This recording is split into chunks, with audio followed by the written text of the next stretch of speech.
قابل احترام بھائیوں، دوستوں، بزرگوں، مائیں، بہنیں، بیٹیاں، بہوئیں، بچیاں اور ہمارے ساتھی، سلسلہ وار قصہ حضرت محمد صلی اللہ علیہ وسلم کی سیرت کا اور سلسلہ وار قصہ کہ اب آج انشاءاللہ سلمہ کا نام بھی آئے گا، ہاشم کا نام بھی آئے گا، عبد المطلب کا نام بھی آئے گا اور آمنہ کا نام بھی آئے گا۔ حضور صلی اللہ علیہ وسلم کے والدہ محترمہ، حضور کے والد ام ایمن، ان سب کی تھوڑی تھوڑی باتیں آج میں بیان کروں گا۔ چونکہ اب آپ صلی اللہ علیہ وسلم کی عمر 4 سال کی 4.5 سال کی ہے۔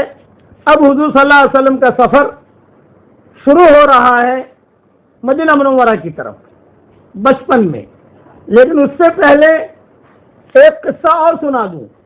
2 عورتیں ایسی ہیں، 2 عورتیں، ایک حضرت حلیمہ اور ایک حضرت جویریہ، کہ ان 2 عورتوں کی وجہ سے پورے کے پورے جتھے آزاد ہوئے۔ جیسے غزوہ حنین کے موقع کے اوپر حضرت حلیمہ قبیلے بنی سعد والے یہ سب آئے اور انہوں نے کہا کہ حضرت میں نے گزشتہ کل قصہ بیان کیا تھا کہ یہ جتنے بھی ہیں انہوں نے آپ کی بچپن میں خدمت کی ہے، تو آپ نے فرمایا کہ ابھی تمہیں نماز پڑھاؤں گا، تم آ کر کہنا۔